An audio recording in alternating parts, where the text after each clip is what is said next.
Welcome, curious viewers, to Science and Spirituality on Supreme Master Television for the second in a three-part series on near-death experiences, or NDE'S. The nonprofit Near-Death Experience Research Foundation was founded by Dr. Jeffery Long, a radiation oncologist from Louisiana, USA, and his wife in 1998, and serves as a platform for people from all walks of life to share their personal NDE stories with the public by submitting them online at the Foundation's website. Over 1,000 near-death experiencers from all age groups, races, and religious backgrounds have documented their stories at the website. Dr. Long has discerned 9 common themes from these recorded experiences. He says that these similarities constitute 9 lines of evidence that, taken together, are conclusive proof for the existence of an afterlife. Dr. Long will now expand on one of these lines of evidence: heightened senses, meaning supernormal vision. What's amazing about many near-death experiences is that they can see things during their near-death experience even if the object is far, far from their physical body or from where they are during their near-death experience. And in fact, many near-death experiences describe what's referred to as 360-degree vision. You see, those of us that live our normal earthly life, we have, if you will, a pie-shaped visual field because our eyes are back in the skull, and because of their location in the eye socket, we can only see so far peripherally. Yes. And you've described near-death experiences occurring in people who are actually blind from birth. I think one of the most evidential near-death experiences that I've ever heard that occurs in those that are totally blind from birth. For those people born totally blind from birth, vision is an abstraction. You cannot explain vision to somebody born totally blind in terms of the remaining 4 senses. I've tried, it's impossible. And yet, near-death experiences have been described in those totally blind from birth that contain vision. Not just fragments of vision or partial vision, but dramatic, crystal clear vision. It may include 360-degree vision, and it is absolutely vision that immediately the near-death experiencer recognizes as being a completely unique sense that they have never had in their life. I know in your book you described an experience of a person who was blind who for the first time in her near-death experience saw her wedding rings. She knew that they were hers because of the particular floral design that was on them. Yeah, and one dramatic near-death experience account from a lady who was born totally blind. For the first time in her life, she saw her body down on the gurney in the emergency room, unconscious as a result of the auto accident she was in. She immediately was horrified and shocked because she'd never had vision before. It was so unfamiliar. After she calmed down a little bit, she was aware of seeing a body down below on the gurney, but she didn't know who it was. And it was only after she became aware, through her newfound sense of vision, by correlating what she was seeing with knowing that she had long hair and knowing what the ring felt like, she was able to correlate the feel of the floral design on the ring with her first time in her life ability to see it. Yep, that's astounding, astounding. Also, what about sound? Is sound enhanced as well? I noticed that a lot of people actually talk about a very beautiful silence. There's a number of near-death experiences in which silence occurs, and it's not a frightening silence, it's sort of a warm, loving, embracing, peaceful, if you will, type of a silence. And yet at other times, hearing can be far more, if you will, acute than we experience here in our earthly everyday life. In other words, it becomes possible, especially in more detailed near-death experiences and especially in unearthly realms, where they may be able to hear, if you will, sound that's occurring far, far away from them, far outside of any possible physical sensory awareness. We asked Dr. Long about another of the 9 lines of evidence he has noted, that of the life review. It's interesting that a life review happens in some percentage of near-death experiences, and when the life review happens, they may see either portions of their prior life or all of their prior life. This is often described as like scenes in a movie, or they'll have scenes that they can visually see that are apart from them, you know, seemingly even flashing in their brain. But what's fascinating are the so-called panoramic life reviews, where they see all of their prior life. And in fact, as part of these panoramic life reviews, they may not only see every single action of their prior life, but they may become aware of what the other person felt like that they see themselves interacting with. During the few minutes they were unconscious or clinically dead, their consciousness is so accelerated that they're able to review their entire prior life. I think it's very important for people to know that during a near-death experience, when they have a life review, there's no sense of external judgment. In other words, there's often other beings with them, but they don't feel judged by the other beings. If there's any judgment or decisions or understandings, anything like that to be made about their prior life, it is simply from the near-death experiencer and nobody else. Following this brief message, Dr. Long will explain why the concepts of time and space are different to one undergoing a near-death experience. Please stay tuned to Supreme Master Television.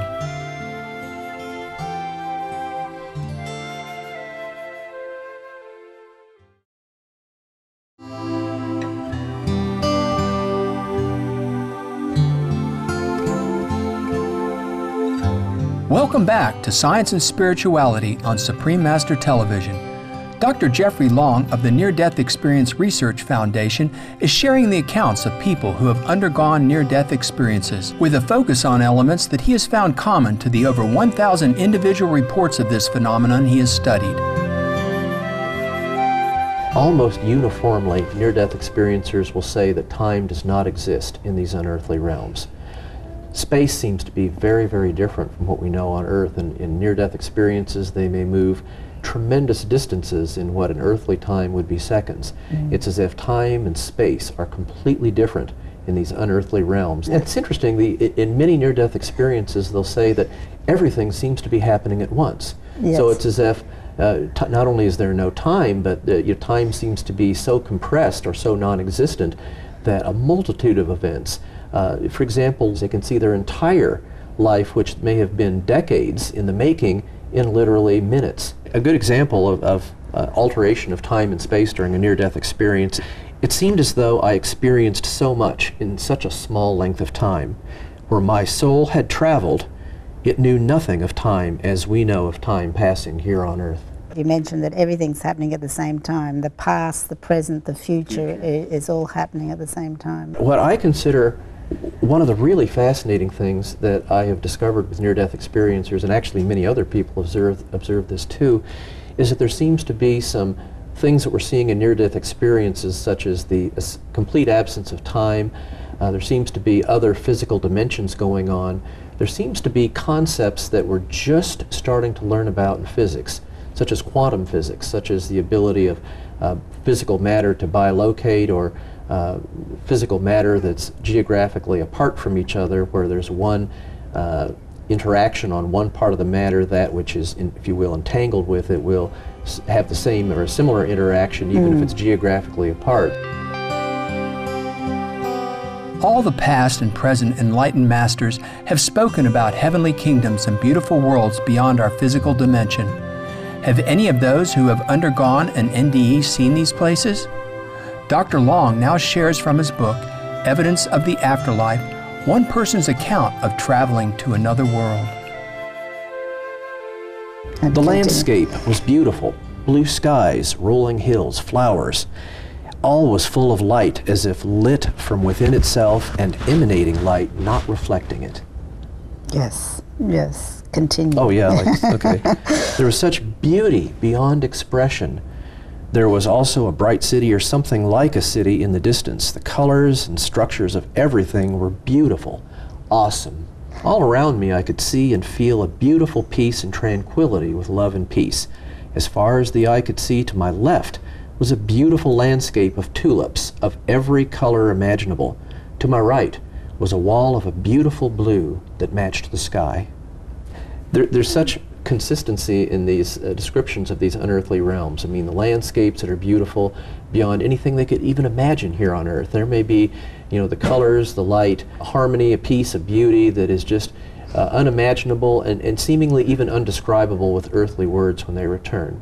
There's no doubt about it, from the point of view of people that have had a near-death experience and traveled to these wondrous realms, there is a heaven because they've experienced it. I am convinced in my research of near-death experience that we're finite people interacting with the infinite when we have a near-death experience. And so it's no surprise that there will be some variability in how these wondrous heavenly places are described. I mean, think of it, you're interacting some small portion of that which is infinite, even beyond our imagination on earth. And so there's no doubt that that small slice of incredible beauty and wonder is what they experience and share with us after they return from their near-death experience. Yes.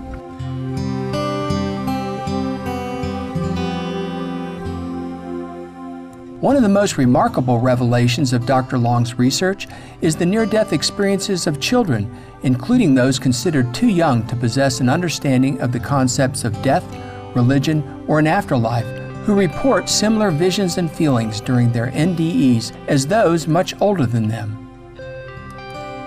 During an interview with a television news program, Dr. Long stated, "My research involved experiences of young children age 5 and under, and I found the content of their near-death experiences is absolutely identical to older children and adults." To close today's program, we would like to convey our sincere appreciation to you, Dr. Jeffery Long, for discussing your fascinating research on near-death experiences, an endeavor that is uniting the worlds of science and spirituality. For more details on Dr. Jeffery Long, please visit www.nderf.org. Dr. Long's book, Evidence of the Afterlife, is available at www.amazon.com. Next Monday on Science and Spirituality, the last and final part of our series will feature further insights from Dr. Jeffery Long on the lines of evidence that have led him to the conclusion that an afterlife exists. Splendid viewers, thank you for your company today on our program.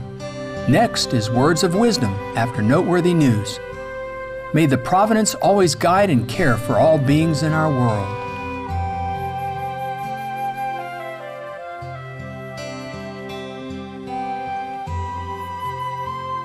For more details, please visit www.suprememastertv.com/SS